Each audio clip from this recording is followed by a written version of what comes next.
কর্ণওয়ালা YouTube চ্যানেলের পক্ষ থেকে সবাইকে অসংখ্য ধন্যবাদ। আশা করি তোমরা সবাই ভালো আছো।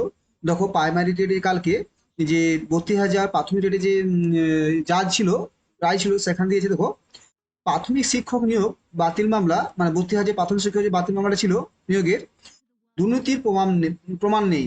কলকাতা হাইকোর্টে এজির দাবি বিস্তারিত জেনে নিন। মানে সেখানে যে দুর্নীতি হয়েছে তার কোনো প্রমাণ দিতে পারেনি কলকাতা হাইকোর্টে। বলছে কলকাতা 20 মে, কালকে যেটা চলেছে তোমার 2025, কলকাতা হাইকোর্টে ডিভিশন বেঞ্চে প্রাথমিক শিক্ষা বাতিলে প্রাথমিক শিক্ষক নিয়োগের বাতিল সংক্রান্ত মামলা রাজ্যের অ্যাডভোকেট জেনারেল এজি কিশোর দত্ত বুধবার জোরালো যুক্তি তুলে ধরলেন। বলেন, অনিয়ম আর দুর্নীতি এক জিনিস নয়। তার এই বক্তব্যে আসে 2016 সালের 32,000 প্রাথমিক শিক্ষকের চাকরি বাতিলের সিঙ্গেল বেঞ্চে রায়কে চ্যালেঞ্জ করে রাজ্য সরকারের আপিলের প্রেক্ষাপটে মামলাটি পরবর্তী শুনানি নির্ধারিত 12 জুন। মানে তিনি বলছেন যে যে অনিয়মিত এবং দুর্নীতি জিনিসটা এক নয়। তার এখানে যুক্তিটা কি দিচ্ছে? দেখো, যে পরবর্তী শুনানিটা 12 দিন আছে। এই যে যুক্তি যুক্তি বলছে, এই যে কিশোর দত্তের মতে সিঙ্গেল বেঞ্চে রায়ে দুর্নীতির অভিযোগকে অনুমান ভিত্তিকভাবে গ্রহণ করা হয়েছিল। তিনি বলেন, দুর্নীতি চিরাচরিত সংখ্যা অনুযায়ী কে টাকা নিয়েছে তার প্রমাণ দরকার, কিন্তু সিঙ্গেল বেঞ্চে কোনো প্রমাণ ছাড়াই শুধু অনিয়মকে দুর্নীতি বলে চালিয়ে দিয়েছে। মানে যে বলছে যে এটা যে সত্যি কোনো প্রমাণ হয়, তার যে একটা দুর্নীতি হচ্ছে তার দরকার, কে টাকা নিয়েছে, কত টাকা নিয়েছে, কি হবে, তার কোনো প্রমাণ পাওয়া যায়নি। শুধু বলছে অনিয়ম, অনুমান ভিত্তিক যে অনিয়মিত হয়েছে তার উপর ভিত্তি করে কেসটা হয়েছিল। এছাড়া সিঙ্গেল বেঞ্চে বিচারপতি অভিজিৎ গঙ্গোপাধ্যায় অবসরপ্রাপ্ত নিজেই মামলা তদন্তে অংশ নিয়েছিলেন বলে এই যে অভিযোগ তুলেন। তার ভাষ্য ভাষ্য সিলেকশন কমিটিতে অভিজ্ঞতা ছিলেন, অভিজ্ঞতা, কিন্তু আদালত বাস্তব প্রক্রিয়ার চেয়ে হাইপোথেটিক্যালি বিশেষ বিশেষ মনোযোগ দিয়েছিলেন। মানে এখানে হাইপোথেটিক্যাল তো বিশেষ মনোযোগ না দিয়ে কি বলছে, প্র্যাকটিক্যালি জিনিস যেটা যে সত্যি চুরি হয়েছে তার প্রমাণটা চেয়েছে। রাজ্যে অ্যাডভোকেট জেনারেল কিশোর দত্ত বলেন, বারবার দুর্নীতি বলে সেটা দুর্নীতি প্রমাণিত হয় না।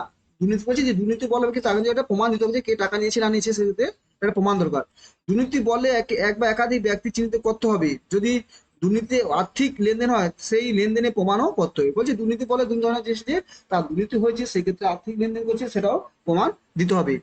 সঙ্গে কখন পরীক্ষার্থী যদি কোনো কোনো পরীক্ষার্থীকে যদি সুবিধা পাইয়ে দেওয়ার জন্য ঘুষ না হয় সেটাও আলাদা প্রমাণ করতে হবে বলে জোরালো সওয়াল করেন জোরালো সওয়াল করেন এজি দত্ত। তিনি আদালতে আরো জানান, নিয়ম না মানলেই সেটা দুর্নীতি নয়, ক্ষমতা অপব্যবহার দুর্নীতি সংখ্যার মধ্যে পড়ে না। নিয়ম না মানলে দুর্নীতি হয়, সেটা তাহলে ক্ষমতা যে অপব্যবহার সেটা যদি হয় তবেই সেটা দুর্নীতি। তোমার কাছে ক্ষমতা আছে, তুমি টাকা নিয়ে চাকরি দিয়েছে, সেটা দুর্নীতি। কিন্তু যদি ঠিক আছে, নিয়ম না মানলে যে দুর্নীতি সেটা নয়।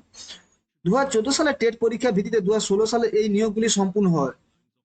পরবর্তী শুনানি অভিযোগে 2023 সালে মে মাস সিঙ্গেল বেঞ্চে 32,000 চাকরি বাতিল নির্দেশ দেন। তবে রাজ্যের সরকার ডিভিশন বেঞ্চে চ্যালেঞ্জ করে এবং বিচারপতি সুব্রত তালুকে এবং সুপ্রিম ভট্টাচার্যের বেঞ্চের রায়ের উপর অন্তর্বর্তী স্থগিত দেয়। এরপর মামলাটি সুপ্রিম কোর্টে চলে গেলে তা ফের হাইকোর্টে ফিরে আসে। ঠিক আছে, বলছে আদালতে প্রশ্ন এজির পাল্টা যুক্তি।